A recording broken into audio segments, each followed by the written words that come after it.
tekstil printing motif batik belum ada. Oke. Tadi kain batik ya, sekarang lukisan. Saya waktu itu motret koleksi lukisan di museum lukisan. Itu nggak boleh pakai flash ya, karena lukisan-lukisan mahal, Avandi dan sebagainya. Mana tadi? Tuh. Ya, ini. Berarti nanti ini kalau waktu motret modelnya bilang dilarang pakai flash ya. Nanti kita tambah tua.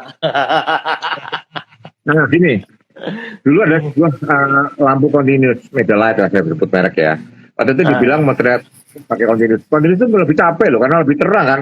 Kalau dia diredupkan, kita butuh ISO lebih tinggi. Dulu tahun 2005-2006 itu ISO tinggi masih jelek. Kalau sekarang mungkin continuous light yang kita redup mungkin lebih menarik kali ya, mungkin. Tapi cahaya continuous itu lebih melelahkan daripada flash yang sekali-kali ya. Jadi mungkin kalau flash cek, habis itu udah selesai, berhenti dulu ya, jangan langsung di flash lagi ya. Kalau foto model bisa merem, model nggak boleh merem kan? Betul. Oke, jadi ini saya mau tanya lukisan mahal di museum lukisan ya. Ini lukisan udah miliar kali harganya ya, lukisan top ya. Waktu itu buat kalender Kompas ini belum saya koleksi warna sebenarnya ini. Nah, Anda perhatikan ya, lukisan kadang mantulin cahaya gini ya. Kadang mantulin cahaya. Kita harus atur-atur ini lukisan-lukisan di museum lukisan Indonesia. Saya nggak boleh pakai flash, saya pakai. Dan ini perhatikan ya, saya nggak boleh pakai flash. Dan saya lukisan itu nggak boleh diturunkan dari dinding di atas, sementara saya juga tidak boleh membawa bangku tinggi ya. Jadi lukisan itu Anda lihat mengecil ke atas ya, karena kita mendongak. Nanti saya koreksi pakai Photoshop. Jadi ini waktu itu motret hanya dikasih waktu 1 jam untuk kalender Kompas. Ini lukisan-lukisan mahal dan terkenal ya. Jadi saya motretnya ini di Ponorogo. Ini apa? Saya lupa ini lukisan Wijoyono. Agus Jaya, ini lukisan Agus Jaya ya. Ya ini lukisan mahal lah pokoknya di ini sebagian WP ya, masalah WP ya. Saya motret ini semua di dinding tanpa tangga ya. Jadi memang apa adanya, nggak boleh diturunkan, nggak boleh pakai flash ya. Ini saya di museum lukisan 2004 ya. Ini museum lukisannya ya, seperti ini. Jadi lukisan itu Anda lihat di atas ini museum lukisannya. Saya motret apa adanya. Lalu jadinya kayak gini nih, di final ya. Ada upaya koreksi ya ini, jadinya ini upaya koreksi 1, perhatikan ya. Ini untuk kebutuhan kalender Bang? Ya, kalender Kompas. Kalender meja sih, jadi ceritanya nggak gede-gede amat. Ini lukisan-lukisan yang ada di museum lukisan waktu itu izin khusus ya. Nah, saya ada motret koleksi lukisan Avandi milik Bentara Budaya ya. Jadi saya agak bocorin rahasia bahwa di Bentara Budaya Jakarta itu bagian di bawah tanahnya itu ada bunker. Saya waktu itu masuk ke situ, percap betul bunker lukisan, beberapa lukisan Avandi waktu itu buat kalender internal kali. Nah, Avandi itu kan lukisan 2 dimensi tapi 3 dimensi kan, catnya kan plotter-plotter gak karu-karuan. Itu saya karena punya sendiri, saya boleh bawa continuous light. Saya bawa continuous light. Dimanapun lampu saya pasang, selalu ada pantulan di cat yang apa yang plotot-plotot itu ya. Iya. Saya geser sini, mantulnya pindah sebelah sini. Saya pindah sana, di sini ada pantulan di sini. Nah, untuk koleksi lukisan Avandi waktu itu, saya memakai blending. Jadi saya satu continuous light saya taruh suatu kondisi di mana pantulan hanya ada di titik C, ya. Terus saya geser, sehingga pantulan pindah di titik G. Nah, foto yang C sama G itu saya blending sehingga ya foto C ketutupan di yang di G, jadi ketutupan di C. Ngerti maksud saya kan? Iya. Pakai pixel, jadi yang di foto di frame 1 itu C ada bayangan di C, di frame 2 ada bayangan di B. Saya blend, yang G itu saya hilangin bagian itu yang ada cahaya dibuang. Saya layernya satu bukan, jadi itu caranya. Untuk lukisan yang plotot-plototannya banyak ya. Banyak plotot-plotot. Nah, bedanya lukisan sama batik apa? Lukisan itu kadang-kadang warnanya juga udah pudar. Waktu lukisan itu Anda jadikan kalender, sama Anda jadikan katalognya Balai Lelang, itu bedanya bumi dan langit. Kalau itu untuk katalog Balai Lelang, warnanya harus seperti lukisannya asli. Ya, warnanya harus seperti batik saya itu, yang kain batik itu kan untuk katalog batiknya Pak Hartono yang orangnya sangat perfeksionis. Harus, jadi beberapa orang kerjanya setengah mati itu, sampai tintanya pun harus diakalin supaya warnanya sesuai dengan warna batik aslinya, karena kain batik tua dan udah luntur itu ditiru warnanya susah banget oleh mereka memiliki sensor digital ya, karena memang warnanya nggak ada di badan kamera sebetulnya. Lukisan sama, saya tuh enaknya waktu itu motret untuk kalender Kompas, akurasinya malah sedikit, who cares itu kan. Orang orang nggak peduli kalau akurasinya masih sedikit. Tetapi kalau itu untuk katalog pameran, orang akan tertipu kalau di katalog kayak gini, fotonya kayak gitu ya, itu jangan sampai ya. Jadi saya waktu motret lukisan itu saya beruntung bahwa akurasi warna yang dibebankan ke saya tidak terlalu tinggi, itu yang saya bersyukur ya. Jadi Anda ingat ya, suatu ketika kalau Anda dapat job di mana akurasi itu begitu tinggi, itu nggak main-main. Shot pertama itu kadang-kadang juga susah, apalagi nanti kalau pindah ruangan, pindah pencahayaan lagi, wah ulangi lagi. Dan foto batik saya tadi itu sekali settingnya ketemu, biasanya lampu nggak saya pindah-pindah. Dan itu lampu saya lampu Jerman ya, lampu Jerman itu stabil ya. Terus terang lampu-lampu RRC itu pada tahun 2003, 2004, 2005 itu balasnya pun lari-lari. Jebret pertama pas, jebret kedua kekuningan, jebret ketiga biru-biruan, settingan tidak berubah, itu tahun 2005 ya, masih seperti itu. Sekarang sih udah bagus ya, Godok itu saya bilang pada sudah cukup bagus. Tapi dulu awal-awalnya lampu RRC mulai masuk dunia pasar, itu akurasinya parah, powernya juga parah. Jebret pas, nggak dirubah, jebret under ya, jebret pas lagi, jebret over gitu kan, dengan setting yang nggak dirubah bisa seperti itu. Bukan masalah recycling juga ya. Walaupun lampu RAC itu recyclingnya sekarang lebih cepat daripada lampu Jerman, beneran. Saya waktu itu motret capoeira pakai lampu Jerman yang paling mahal itu kan ya, Anda tahu mereknya apa. Itu tapi lampu beli tahun 88 sih. Jebret, nunggu ngisi lamanya minta ampun, saya pakai full power kan. Akhirnya saya telepon ke Aco, saya pindah lampu dari lampu Aco, recyclingnya jauh lebih cepat ya. Lampu RAC yang baru. Tapi sekarang rame-rame lampu RAC juga udah relatif sudah cukup memuaskan. Bagus. Ya. Pertanyaan dulu? Dari Kadir, Bang, itu koleksi sepeda juga. Mana-mana. Peter Ledian tuh, Om Peter nih. Peter Facebook. Aduh. Salfok sama sepedanya. Ada satu akun aja di kamar ya. Jadi saya berusaha membalik paradigma orang-orang ya. Beli sepeda itu untuk punya sepeda. Ya, siapa yang mengharuskan untuk olahraga? Siapa yang mengharuskan, gitu kan? Saya beli sepeda listrik dikritik. Sepeda listrik gimana nih olahraganya? Siapa bilang untuk olahraga? Saya beli sepeda listrik karena saya pengen punya sepeda listrik. Titik ya, gitu kan. Kalau mau bikin untuk olahraga, siapa yang mengharuskan? Buat olahraga juga bisa, tinggal matiin listriknya ya kan, dia yang jualan. Nggak pernah, nggak matiin juga nggak apa-apa kan? Gitu. Iya. Nih, saya beli sepeda untuk punya sepeda. Mas Bimo nanya nih. Oke, tadi masih 2 dimensi ya. Sekarang kita masuk 3 dimensi dulu. 3 dimensi dulu. Bang, sebelum 3 dimensi, jawab dulu satu nih Bang. Pameran Ikebana di Pusat Kebudayaan Jepang 12 tahun yang lalu. Bang, sebentar. Abang tadi nge-lag sekitar 1 menit. Oh, nge-lag. Iya. Saya ulangi ya.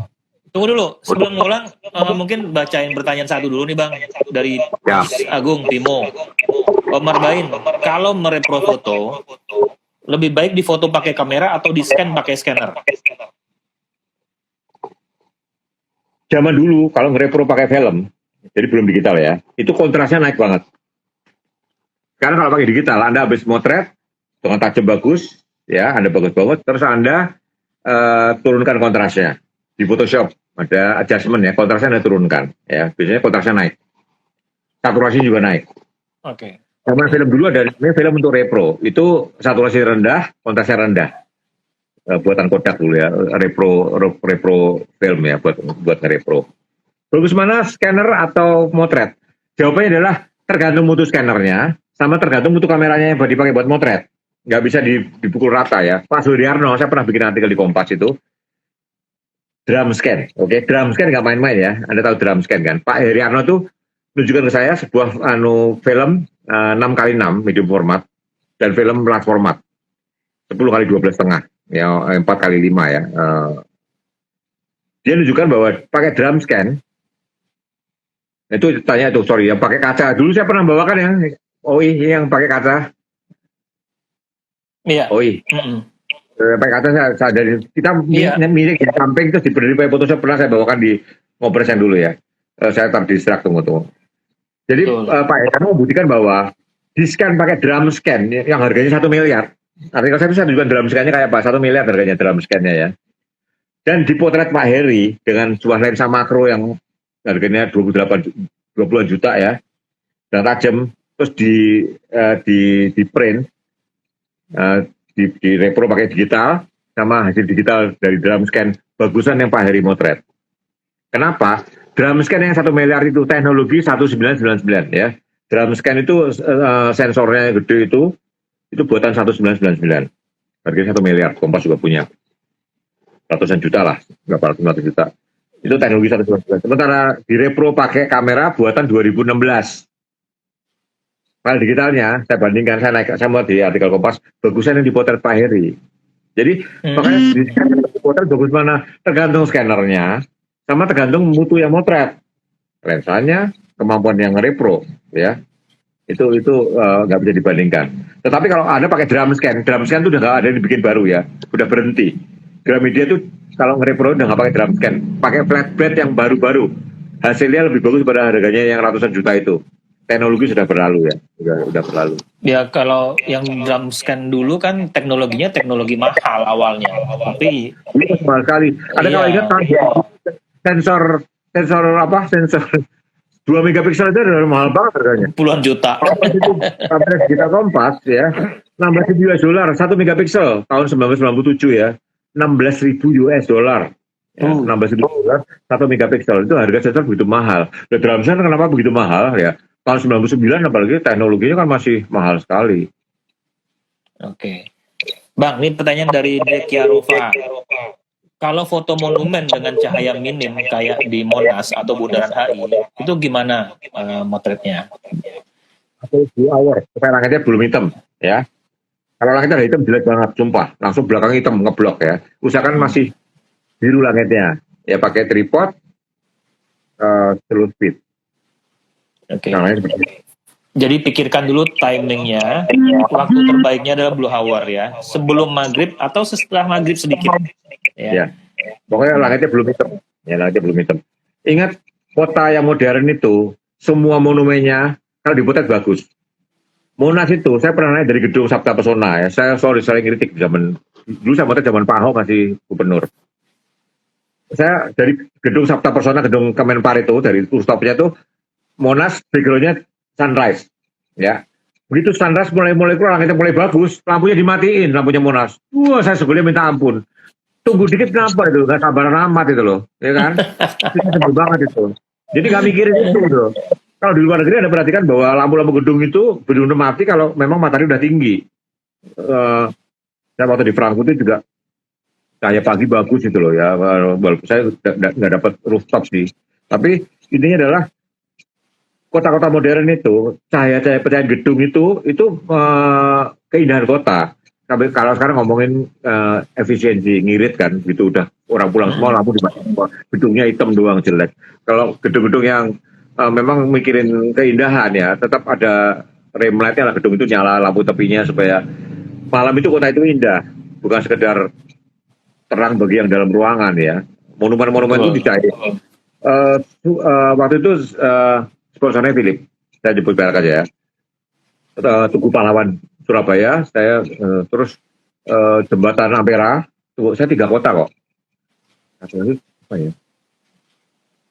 Saya lupa, tapi saya datang 3 kota kasih workshop motret cahaya malam. Saya dari Blue Hour, Sungai Musi, terus Tugu Pahlawan waktu itu dilombakan juga tahun 2012 atau 2013 lupa, cukup lama ya. Jadi kalau sebuah monumen itu serius, dipotret waktu Blue Hour harus indah sekali.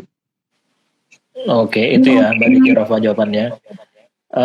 APH IG, halo Om Dodi, Om Arbain. Nggak terasa udah seminggu kemudian, padahal rasanya barusan aja ikut yang sesi minggu lalu. Iya, asik ya. Dari Lydia Iswara, mau tanya tips foto lukisan yang frame-nya, tadi udah ya, ada kaca supaya tidak refleksi tadi ya. Kalau kaca mungkin dulu saya jadi modelnya jangan lurus, mencong, dan samping supaya nggak ada pantulan. Nanti diluruskan pakai SKU-nya Photoshop, SKEW, ada menu SKU itu kita luruskan lagi, ya. Dulu saya pernah ingat nggak OI, sebuah Kobras kita, Iya, IPA, betul. IPA. Om Marbain, objek paling mahal yang pernah difoto apa Om? Bagaimana ceritanya? paling mahal apa ya? Ya lukisan-lukisan tadi tuh. Lukisan, Apa? bukan, lukisan sama batik tadi kan ada yang 100 jutaan gitu kan? Berarti ada 100 jutaan, ada yang lebih. Lukisan itu ada yang M ininya ya. Lukisan Lagu Jaya sekarang itu udah ratusan juta itu. Betul. Mahal Itu sekali. lukisan di rumah Pak Risman itu emberan semua itu. Itu yang naga itu, M itu. Ember itu semua itu. Oke. Udah Bang, kayaknya udah nggak ada pertanyaan lagi. Mungkin lanjut lagi. Oke. Halo, Uni Rai. Nah itu ikon ngakak 3 itu apa ya? Tadi saya penasaran juga tuh apa yang sampai Unirai ngakak 3 biji. Oke, jadi kita masih ngomongin 2 dimensi. Waktu kita masuk ketiga masih apa adanya ya, yaitu apa adanya adalah jadi gini. Tadi kan sekarang tadi kan kita baru 2 dimensi ya, batik dan lukisan ya. Sekarang kita ngomongin 3 dimensi, tapi kita masuk dari level apa adanya. Apa sih Pak? Ipa mau ikutan. Gak bagus sih. Om Marbain pakai earphone aja supaya nggak feedback lah. Itu earphone yang nggak ketemu. Ntar dicari di sesi kedua. Oke. Jadi kita sekarang masuk 3 dimensi dengan upaya apa adanya. Ya, upaya apa adanya itu misalkan Anda nonton pameran, Anda mau bikin laporan pameran itu, atau Anda dibayar IO-nya untuk jadi dokumentasi pameran tersebut. Ya, oke. Ini saya kebetulan yang saya temukan adalah ada di IG saya ya, di Facebook saya, pameran Ikebana di Pusat Kebudayaan Jepang 11 tahun yang lalu atau 12 tahun yang lalu, saya lupa ya. Ini saya lupa klik kanan. Jadi ini bunga-bunga Ikebana dipamerkan. Anda lihat cahaya semua tergantung IO-nya yang bikin pameran, ya kan? Dan IO-nya ini, jadi saya mau tahu apa adanya dengan cahaya padanya adalah Anda harus memposisikan kamera supaya Ikebana itu tergambar dengan segala keindahannya. Angle-nya, semua yang tampak memang tampak ya. Ini ada bocoran dari Ikebana sebelahnya ya, sebelah kanan itu ya. Ini Ikebana ya, Ikebana. Ini benda 3 dimensi apa adanya. Kita nggak bisa ngatur percayaan karena di pameran kita harus menurut apa adanya. Anda harus punya upaya ya. Ini Ikebana dengan background-nya. Oke, seperti itu. Ini contoh 3 dimensi dengan upaya apa adanya. Ya, ini 3 dimensi dan upaya apa adanya dulu. Oke, ini contoh-contoh upaya. Ada di Facebook saya, lebih komplit ya, semua saya naikin. Dulu saya masukin semua ya, supaya di Facebook buat dokumentasi saya aja. Jadi itu upaya apa adanya itu adalah pameran ake, pameran keris dan sebagainya. Atau Anda ke museum. Saya waktu ke Turki kemarin Uzbekistan, Kyrgyzstan, Kazakhstan ya, semua museum, masih museum kita mau benda museum. Nah, kalau ada mau benda museum itu, satu memang nggak boleh pakai flash ya, sangat dilarang pakai flash.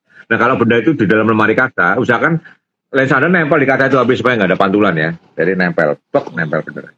Museum-museum yang bonafit, dia sudah memikirkan bahwa pengunjung akan motret dan supaya bagus, mereka sudah mikirin cahayanya ya. Museum-museum yang bonafit barangnya gampang dipotret. Jadi kalau sebuah museum barangnya susah dipotret, naruh labelnya nggak karu-karuan ya, itu memang museum kebanyakan di Indonesia sih.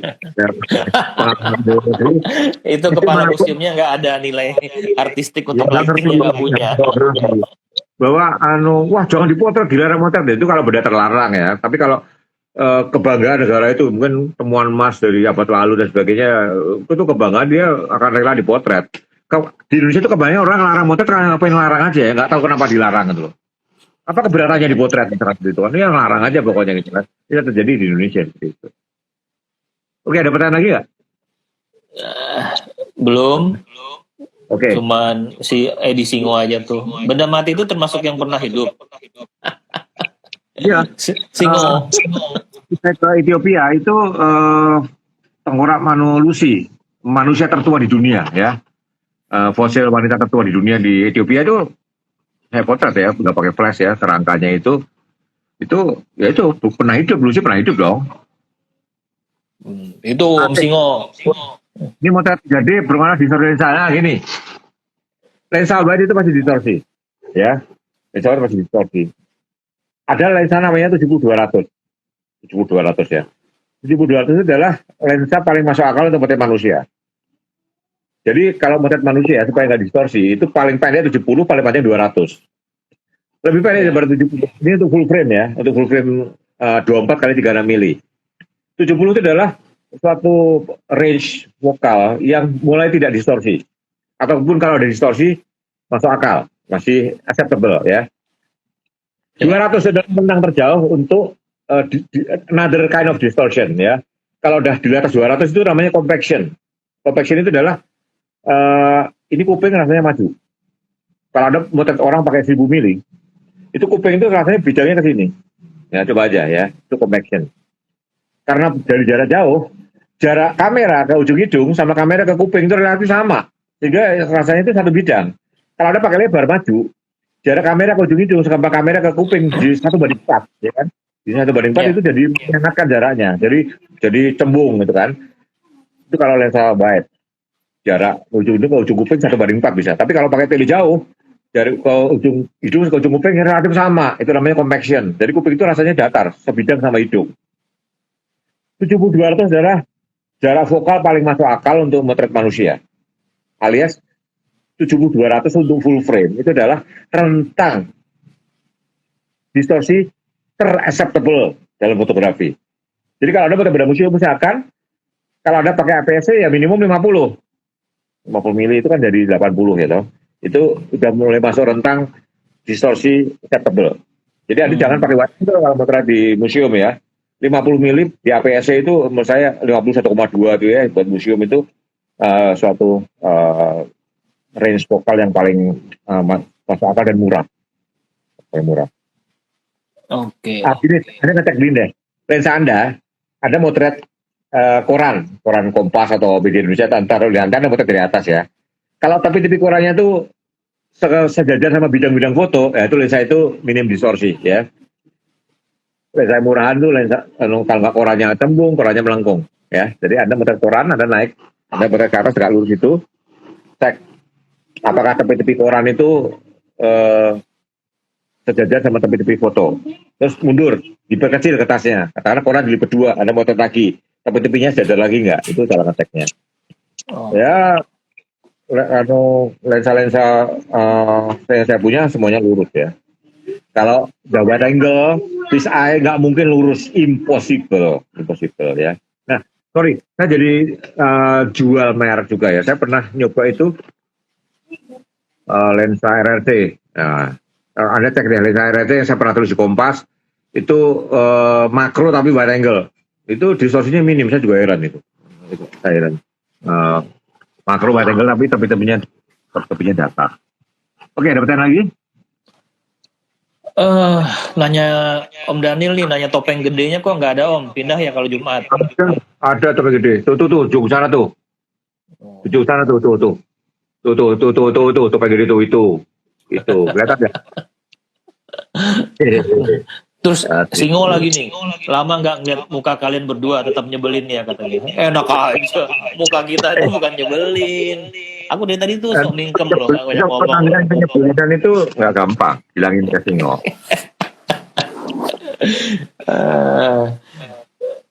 Oke, Bang, kita 3 menit lagi ya. Hah? Wih, gile, nggak rasa. Ya, nanti kalau 3 menit putus, saya akan ambilin buku-buku batik ya, satu juin kayak bahwa ketajamannya juga luar biasa. Ya, artinya kamera saya nggak mahal-mahal amat, buatan 2010 gitu loh. Dengan saya bagus ya, itu juga. Waktu itu kenapa saya bertahan di merek itu karena adjusternya semua sudah terbiasa dengan karakter kalau profilnya si kamera tersebut itu ya. Enggak ganti yang lebih baru dan sebagainya karena waktu itu sudah terlanjur, udah kecebur dan mempermudah proses ya. Karena, terbaru itu bukan segala-galanya karena kita tergantung oleh adjuster ya. Saya sudah biasa karakternya ini. Kalau dengan kamera ini hijaunya kayak gini, saya larikan ke gini, rupanya gini itu yang nggak boleh diabaikan ya. Betul. Bang, menjelang sesi pertama berakhir, kita tetap akan sesuai janji saya buat teman-teman. kita akan di Obras ini kita bantu promo teman-teman yang punya buku, yang bikin buku fotografi ya. Nah, kali ini kita menginformasikan lagi, ini adalah buku My Flat World karangan Mas Agung ya, fotografernya Mas Agung. Itu udah cetak habis 500 buku. Ini rencana mau cetak kedua kali ya. Jadi nanti teman-teman kalau yang berminat bisa, itu ada nomor handphonenya di sana, mungkin juga bisa kontak di sini, ada Mas Agung. Orang tadi mulai nge-DM orang tuh, hati-hati penipuan soal buku ini juga. Oh Jadi iya. Agung tidak pernah aktif di Facebook untuk nawar-nawarin, itu ya, harus ingat-ingat ya. Iya. Jadi jangan percaya dulu kalau ada dari Facebook yang nawarin ya. Ini tuh ada nomor teleponnya 0811-3699-1000 kalau teman-teman butuh informasi buat order ya. Teman-teman yang punya buku atau lagi nerbitin buku, silakan informasikan di acara Obras akan kita sampaikan. Jadi biar teman-teman tahu ya. Selain itu juga kita tetap informasikan ini ada buku dari 24 perempuan Indonesia. Sebentar lagi akan selesai cetak minggu ini ya. Tentunya 3 detik melototin lagi antara ini. kita sesi kedua.